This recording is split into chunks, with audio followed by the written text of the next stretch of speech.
Senhor, nós queremos te agradecer por esse momento. Pai, que o teu Espírito possa usar o teu Filho, que as nossas vidas sejam transformadas pela verdade que será liberada aqui. Nós te louvamos, Espírito Santo, e nós respeitamos a autoridade do teu Filho nesta sala, a sua autoridade aqui, Senhor. Nós queremos glorificar o seu nome, em nome de Jesus. Amém.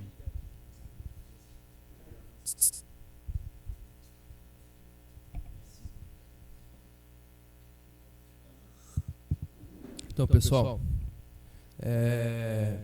na última aula eu arrematei o assunto do amor, certo? Quem tem alguma dúvida ainda acerca do tema, claro que ele pode ser desenvolvido muito mais pormenorizadamente, né? Mas isso daqui é um seminário. O que é seminário? É um lugar onde se lança... Você está me distraindo? Coloquei. O dia que vocês derem aula, pessoal, vocês vão perceber. Está acontecendo qualquer coisa que não tem a ver com a aula, cara, te desconcentra. Pode parecer que o cara é chato, mas quando vocês derem aula, vocês vão entender. Então, gente, então, o seminário, ele é um lugar, ele vem de semente, certo? É um lugar onde se lançam sementes. Então, o que eu estou fazendo aqui é lançar sementes só, daquilo que eu sei. Então, aquele assunto que eu trouxe na aula passada, todos os demais assuntos, todos eles eu estou lançando só uma semente para que cresça dentro de vocês o conhecimento, a consciência plena daquilo que eu estou passando. Não é exaustivo, não é um ensino exaustivo. Isso daqui não é um curso de filosofia. Por exemplo, com o professor Olavo de Carvalho, eu faço um curso de filosofia já há mais de 10 anos. Curso, aí é um curso de formação.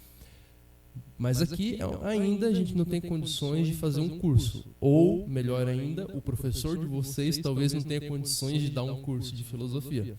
Porque eu estou em formação ainda, né?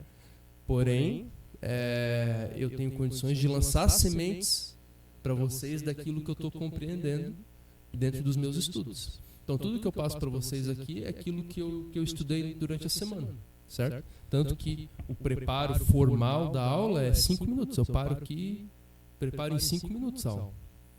Né? Na realidade, a aula eu preparo durante os meus estudos, durante a semana, naturalmente, né? Então, só para falar para vocês que todos esses assuntos, né, existe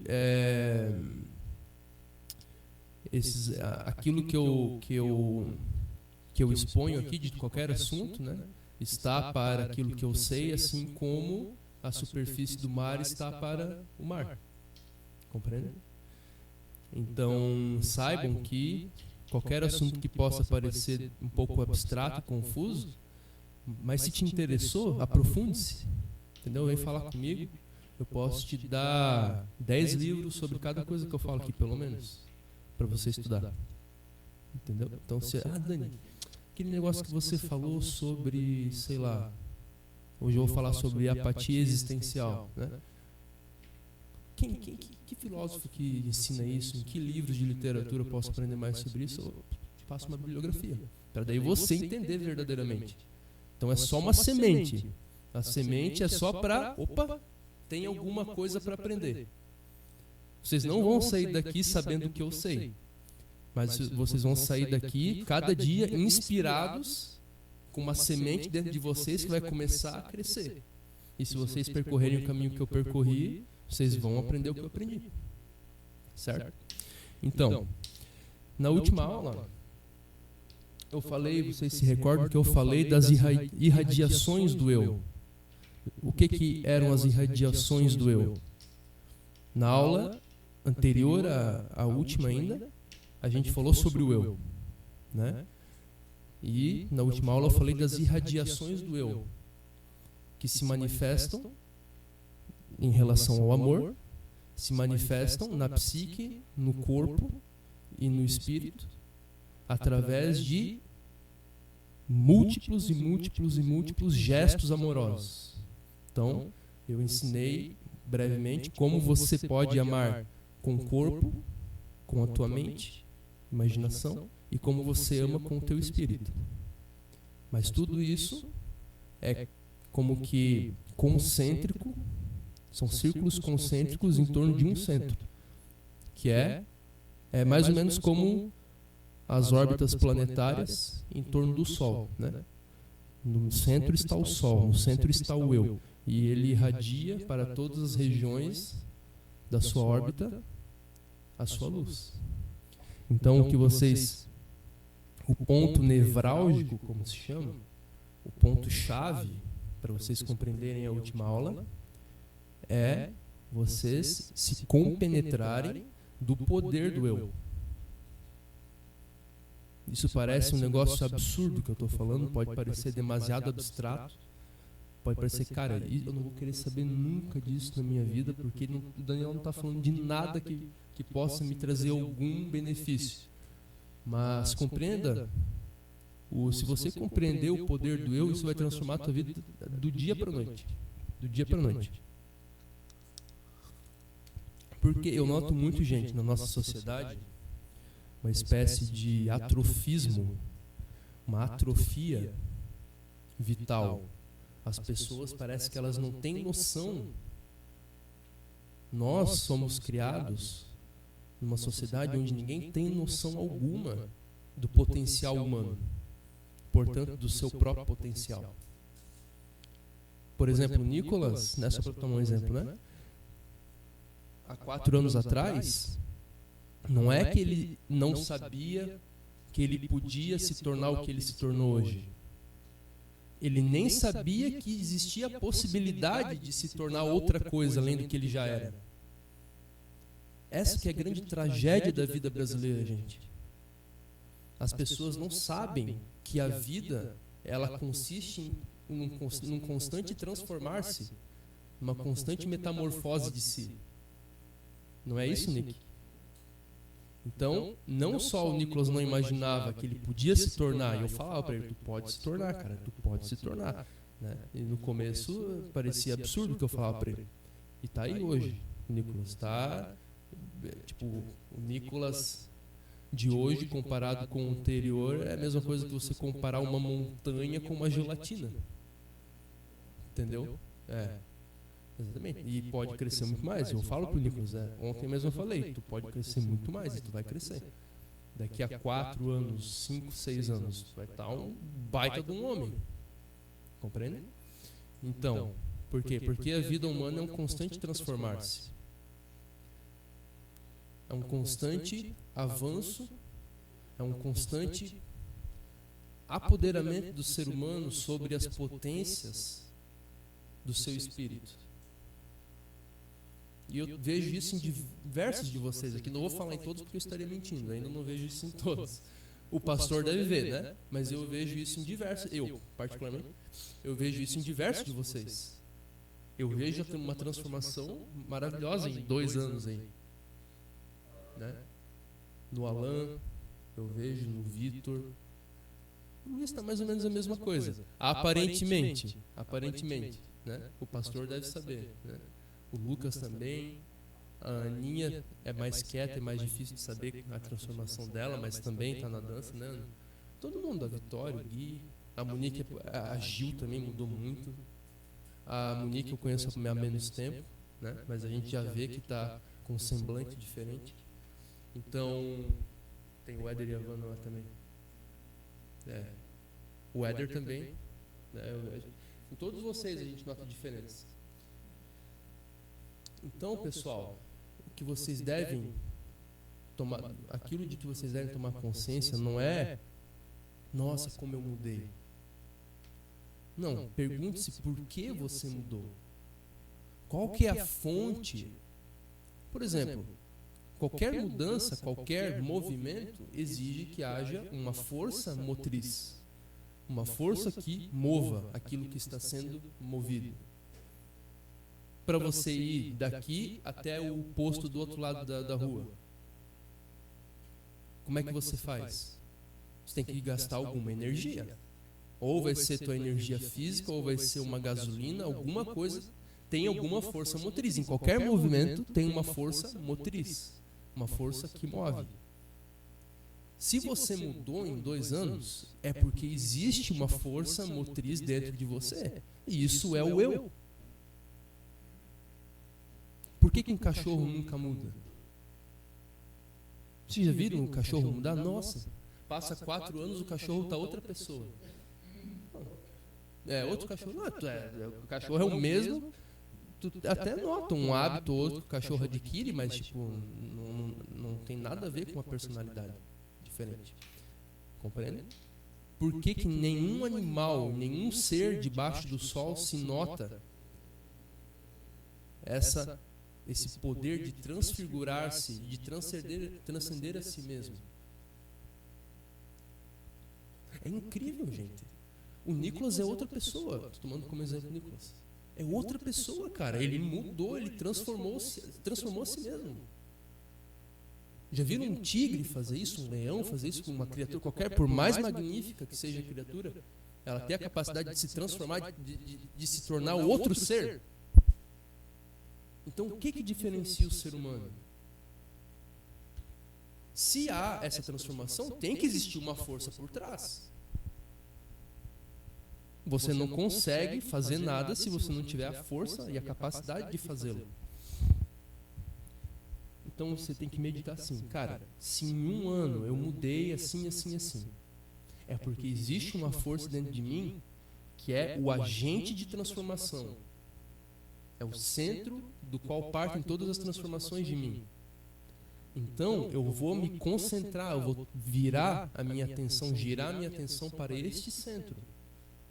E no momento em que você se concentrar nesse centro, você vai acelerar, potencializar, intensificar e aprofundar esse poder transformador de si mesmo. Aí é só alegria, gente. Se você tiver a direção do Espírito Santo, né? Porque se você se transformar a si mesmo só pela tua cabeça, vai dar errado. Pode ter certeza. Então, um dos principais obstáculos à plenitude do amor é essa apatia existencial. Esse hábito brasileiro, principalmente, né? Existem em outros lugares também, né? Mas é tão marcante isso no Brasil. É uma doença geral, né? Universal da alma humana, certo? Mas aqui no Brasil é particularmente disseminado, certo? E essa apatia, esse atrofismo, na verdade, ele é um grande obstáculo ao amor. Tudo que eu estou falando aqui, gente, sobre o amor, é para aqueles que têm algum interesse em vivê-lo em sua plenitude. Se você quiser viver o amor como as pessoas no mundo vivem, cara, tudo que eu estou falando aqui não vai valer de nada para você. Se você quiser viver um amor como de filme, isso aqui não vai valer de nada para você. Agora, se você quiser viver um matrimônio cristão, se você quiser viver o mistério que Cristo inaugurou, que é a possibilidade da união plena de 2 corações humanos, em todos os níveis, físico, mental, espiritual, sentimental. Então você precisa seguir as dicas que eu estou dando aqui. Precisa começar a meditar sobre essas coisas. Então, se você não tem interesse, se essa possibilidade não te encanta, primeiro, estude a Bíblia. Veja que o matrimônio e o amor entre um homem e uma mulher, tal como nós o compreendemos hoje, foi inaugurado pelo cristianismo. Todo mundo aqui conhece filme de romance, música de romance. A gente foi criado com essas coisas, não fomos? Todo aquele encanto, todo aquele romantismo, aquele fascínio, certo? de duas almas gêmeas, duas almas se unirem. Aquela paixão, aquela coisa que, nossa, você é tudo para mim. Isso não existia na humanidade antes, gente. Começou com o cristianismo. E o que essas ideias que nós temos na nossa cultura popular são ecos distantes de uma realidade que foi deixada para trás, inaugurada por Cristo. O que você vê em filme, tem filme de romance que é bonito, não é? Tu se emociona, cara, é um negócio lindo. As grandes poesias, as grandes músicas românticas, tem umas músicas românticas que eu amo. O Nicolas está rindo. Então, isso em si é incompleto, mas todas essas coisas apontam para uma verdade esquecida, que é a realidade, a possibilidade da união plena de dois seres humanos inaugurada por Cristo. Quando ele diz por Cristo e pelo cristianismo, né? E principalmente quando Cristo diz que tornar-se-ão uma só carne. E o que Deus uniu não separe o homem. E também quando Paulo revela, né, quando Paulo transmite a revelação de que o relacionamento entre um homem e uma mulher é um símbolo do relacionamento entre Cristo e a igreja. E símbolo não é só, existe uma analogia entre duas coisas. Não. Existe uma connaturalidade espiritual entre as duas coisas. As duas coisas são como que dois aspectos da mesma coisa. Entendem? Não é só que Paulo falou para representar, que só para dar uma ideia, só para fazer uma analogia bonita, uma metáfora bonita. Não, é a natureza das coisas é assim. A natureza do matrimônio cristão é assim. Compreendem? Então, o amor de doar-se, o amor de sacrificar-se pela outra pessoa e de entregar tudo de si pela outra pessoa foi inaugurada por Cristo. Esse amor foi inaugurado por Cristo. E, repetindo, tudo que na nossa cultura nós conhecemos desse amor romântico são ecos distantes dessa realidade. Então, olhe os filmes de romance, as músicas românticas e tudo mais, e se pergunte, cara, se isso daqui é só um eco distante de uma realidade muito mais profunda, então eu quero conhecer essa realidade. E é o que eu, em parte, é o que eu expus na última aula. Eu expondo aqui não é tão fascinante, não derrete o coração de todo mundo como uma música romântica. Mas se você praticar, cara, tu vai ver. Tu vai estar assim, se tu praticar aquilo ali, meditar mais acerca daquilo ali que eu falei na última aula, e nas aulas pregressas também, tu vai começar a adentrar o mistério mais profundo da existência. Tu vai se sentir assim, alcançando o céu. Você vai estar próximo das portas do céu. Garanto para você. Então, eu falei na última aula desse poder do eu. Porém, existem entraves, existem obstáculos ao pleno exercício, à plena atividade desse eu que irradia de si mesmo essa luz que põe em movimento toda a roda do amor. Certo? Um desses empecilhos é o que eu chamo de paralaxe de si, ou exorbitamento de si. O que é, gente? Deixa eu explicar.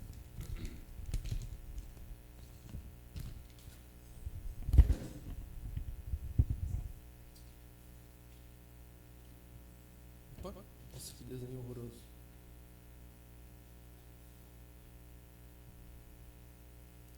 Imaginem um eixo, gente. Imaginem que isso aqui seja um eixo, tá?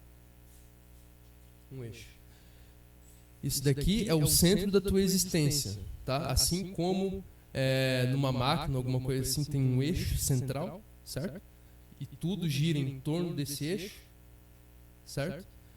Você tem um eixo central também, que é o teu eu, tá? Paralaxe, para quer dizer ao lado.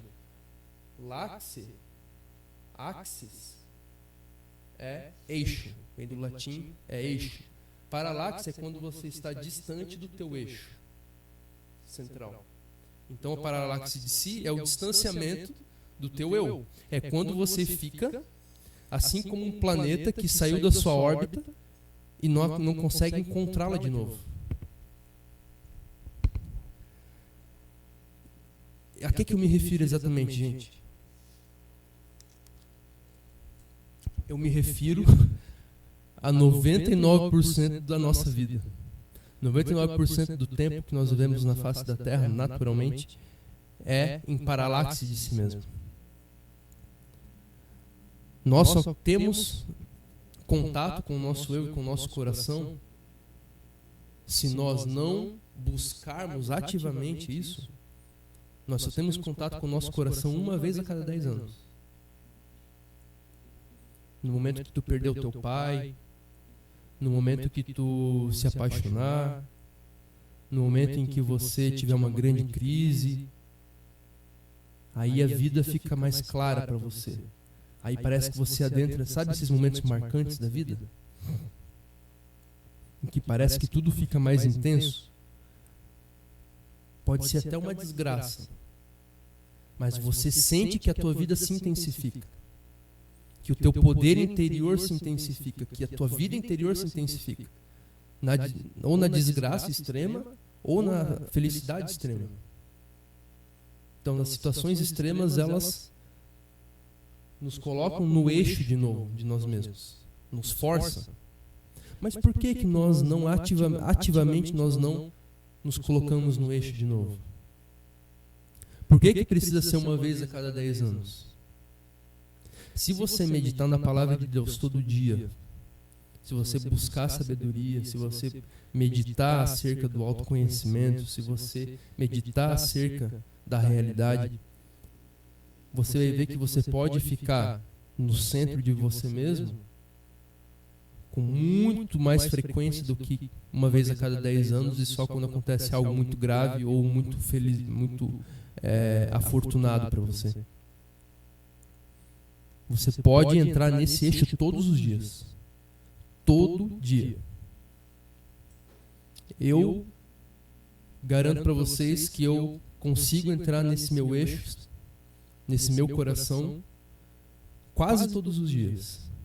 Quase todos, não vou dizer todos, mas quase todos os dias.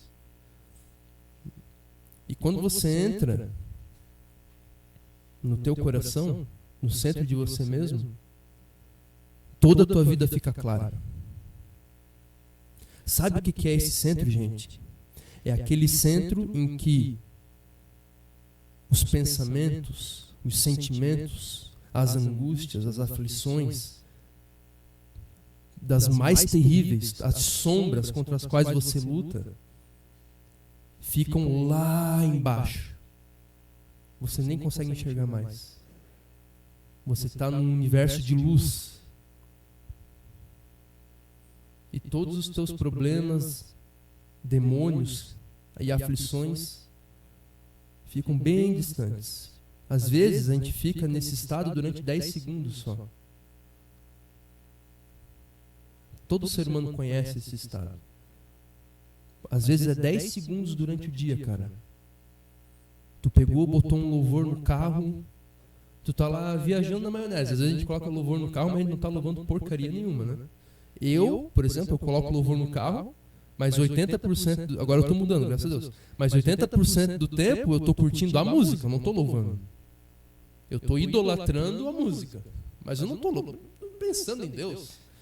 Passa alguém, me corta a frente, eu xingo e continuo lá no louvor, entendeu? Passa uma mulher, eu olho pra ela e continuo no louvor lá. Porque eu tô curtindo a música, eu não tô adorando. Porém, pode acontecer durante 10 segundos o teu coração sai da terra. Você sai daquela neblina cinzenta do dia a dia, da rotina, dos problemas. E você entra como que numa atmosfera de luz. Sabe o que você fez nesse momento? Você acessou o seu coração, o seu eu. Porque Deus habita no nosso interior. Assim como dizia Santo Agostinho. Eu te procurava fora, mas tu estavas dentro de mim. Deus nos criou a imagem e semelhança dele. Nós temos uma connaturalidade com Deus. Então, dentro do ser humano, é que na realidade exterior, nós vemos Deus também. Olha a beleza da natureza. Olhe as grandes obras de arte, você vai ver algo muito próximo da divindade. A Bíblia mesma fala que a divindade de Deus está claramente manifesta nas coisas que foram criadas. Mas se o ser humano é imagem, a Bíblia não fala que a criação é imagem e semelhança de Deus, que as montanhas são imagem e semelhança de Deus. O ser humano é imagem e semelhança de Deus.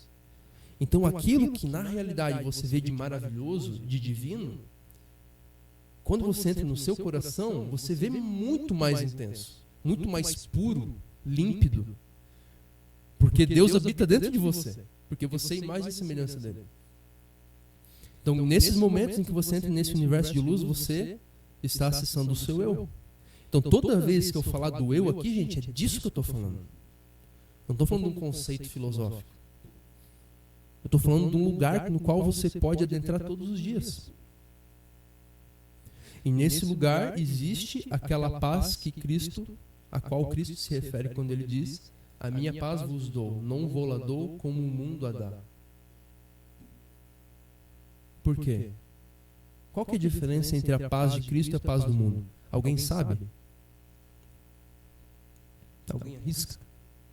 A principal diferença. Podem falar. A paz de Deus é eterna. Não é enganosa. Também. Tudo isso está certo. Só que existe um aspecto mais fundamental. Oi? Tem uma espécie de paz, sim. Tem momentos de paz. Tem momentos... Não é contínuo, é outra diferença. Não é contínuo. Exatamente. Quando Cristo fala, não vou lá dou como o mundo a dar, ele está falando que existe paz no mundo. Ele não falou que não existe um tipo de paz no mundo. Certo? Porém, a paz que Cristo dá, gente, a diferença é que ela independe das circunstâncias. A paz que o mundo dá depende das circunstâncias. A paz que o mundo dá é um equilíbrio momentâneo de diversos fatores que te geram uma sensação de felicidade, paz e bem-aventurança, digamos assim. Mas a paz que Cristo dá, a paz divina, essa que você encontra quando você entra no seu eu, aquela que você encontra durante 10 segundos, às vezes no dia, quando você está num louvor, e é 10 segundos. Deu 10 segundos, tu desce para a terra de novo. Essa paz, ela independe das circunstâncias. Pode acontecer o que for, você pode estar na maior aflição da sua vida, na maior dor da sua vida, nos maiores perigos. Ela é imutável. Um exemplo dessa paz foi quando a gente estava acompanhando o meio político, né? Que a gente estava orando pela nação e a gente se cria, não cria, né? A gente crê ainda, né? Que viria uma provisão dos céus sobre a nação brasileira e não aconteceu. Só que em vez de nós talvez desesperar economicamente, eu da minha parte, cara, fiquei muito tranquilo, inabalável nesse momento. Inabalável. Essa foi uma explicação de paz em Deus que eu posso trazer hoje. Mas a paz, essa ainda, isso que você narrou, Lucas, é um eco da paz de Cristo. É um eco. Isso daí é o efeito que a paz de Cristo tem na tua mente. Porque a sede das preocupações e inquietações humanas é a mente. Tá? Então isso é o efeito da paz de Cristo na tua mente. Ela veio e acalmou a tua mente. Veio como que injetou anestesia na tua mente. Um calmante. Entendeu? E tu não se preocupa com as circunstâncias. Mas a paz, no sentido mais cheio, pura, ela é espiritual. E ela é aquilo que você sente nesses 10 segundos. Todo mundo sabe a que eu estou me referindo, né? Todo mundo já passou por isso? Uma vez na vida, pelo menos, de você estar no dia a dia e do nada, num louvor ou alguma coisa assim, ou você vê uma paisagem, qualquer coisa assim, e tu simplesmente entra em outro nível de existência. Alguma coisa muda. O mundo parece que se transfigura. É disso que eu estou falando. Mas, se, igualmente, como eu falei antes, nós acessamos o nosso eu, às vezes durante 10 segundos, e às vezes de uma maneira mais intensa, 10 e 10 anos. Porém, se nós acessamos, é porque é um lugar que existe, certo?